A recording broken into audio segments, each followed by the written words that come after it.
चल ही रानिया हर नागर मोहावे तो हर से सुंदरा हया सारा लगाइले हो रानिया फुलाना क्या लूट के चली है रात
नहीं करना है मत करो। मेरा रानी फूला ने आशा लगा के बैठल होगी रंग महल में। चलो इस समय राजमहल में चलो।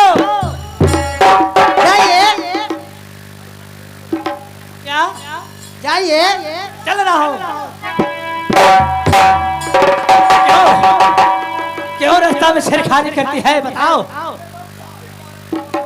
क्यों छेड़खानी कर रही है? सुनाओ अपना स्वागत है। जाना इनखारो मन होल है। सुनिए सुरमा, क्या प्रेम कर लीजिए। नहीं, नारी पर कोई भरोसा नहीं है कि कखनी उच्च चढ़ा के और धोखा देगी। नहीं नहीं, धोखा नहीं दूंगी। क्या तुम्हारी प्रेम करना है? हाँ हाँ, क्या पक्का प्रेम करना है? हाँ पक्का प्रेम मैं करना है। सुनो हार ऐसे लाल बतिया रानी जी और होते खाना घोरवा में और ऐसे ना है बतिया होते आहे खाना घोरवा में और जंगिया में हेलके हई क्रिया वाला खाना है याद। रानी क्या? और जंगिया में हेलके हई क्रिया वाला खा जाना है याद। तब भी सब है रानी।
खाओ, उसको बाद में मैं प्रेम करूंगा। तब तो विश्वास कीजिएगा। हाँ, तब विश्वास करूंगा। हेलो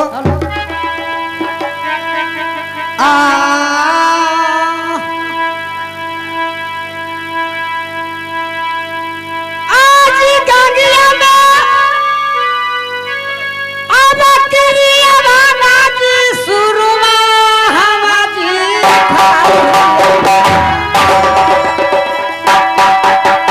क्या कहना उसे? हाथ उठा के खाओ भाई कसम। आज गंगिया में अब करिया बाना जी सुरमा यजुजी खई बना आज यजु एक भाला जी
इससे मेरा विश्वास नहीं है।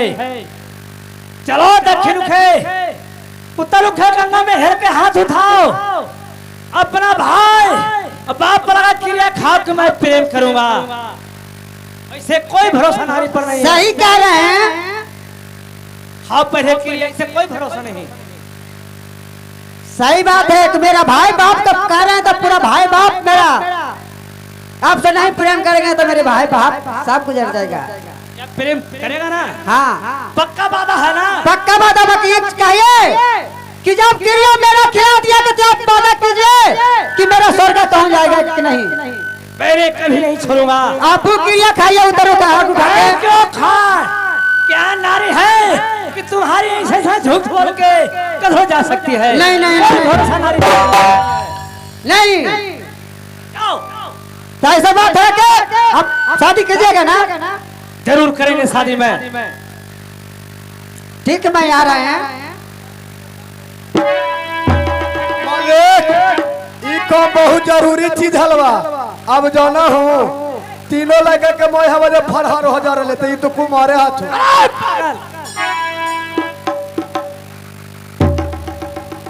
स्वामीनाथ क्या क्या मैंने शादी करने के तैयार हो रानी। सुनो, अभी नहीं, इंतजार लो रानी। सुनिए, क्या? जब ऐसा बात है तो पहले हमारा साथ इस जंगल में विश्राम कीजिए। ठीक है रानी, कहना तुम्हारी फर्ज है।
कोची करे में लगा रहा है।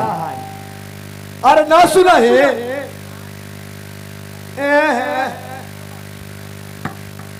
खाली तू तो पढ़ के का के हमरा फुसलाते हैं, हमरा से ज्यादा हमारे बाबू के मन है। जी काम बोला ना जी। जाना है राजा साहब के कहना है कि जाके दोनों व्यक्ति जाकर फुलवारी के देख रेख करके आबो। तो इस समय चलिए हम दोनों फुलवारी में चल के देख रेख करके आते हैं।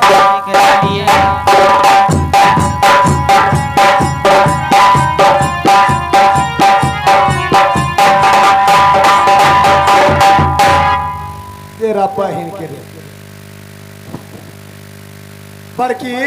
हाँ जी बड़का बोला। कुछ देखा है? हाँ जी। तो लगा है कि कोई तो खोपचा में हिलल है के। आके देखो ना। तेरा बहन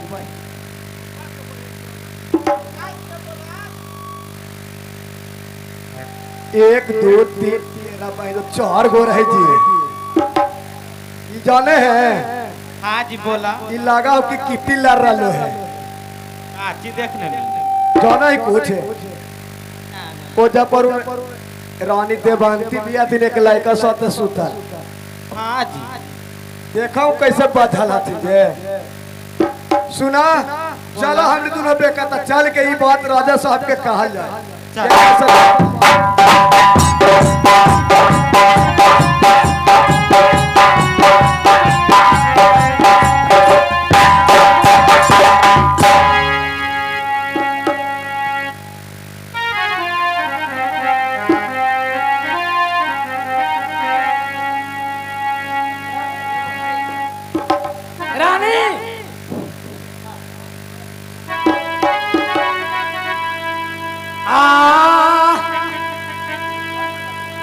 आर के तना सुखाले हार मिलिया आले रानी जी आर घना घोरले हई जंगला में हेले सुताई आर अपना हई सुखनिया है तोराना अय्यर जवस्ता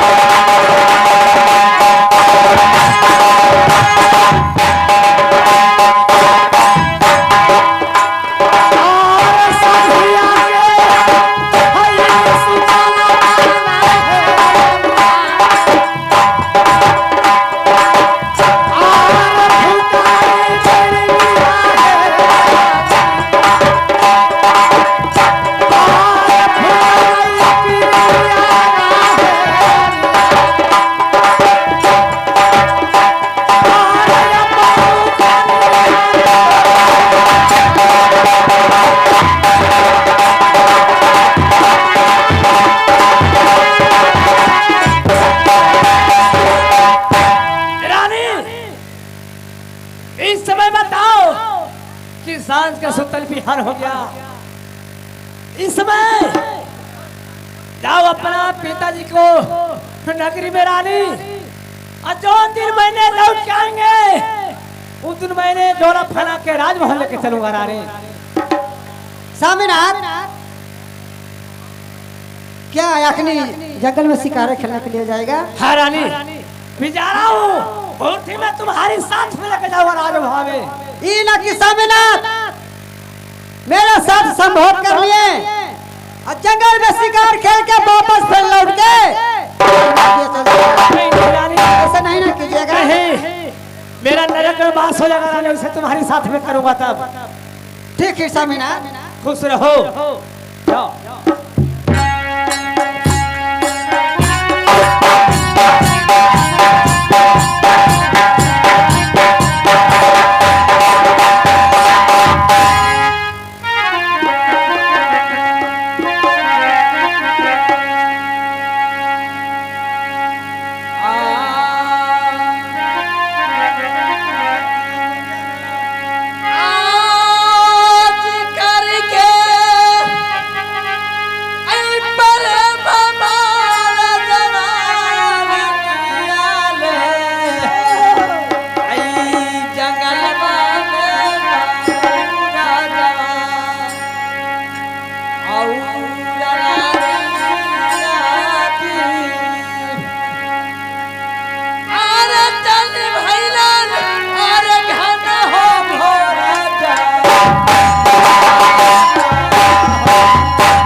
स्वीकार करता हूँ। चलो इस समय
इस समय मैं दोनों बहन सुखिया फुलिया।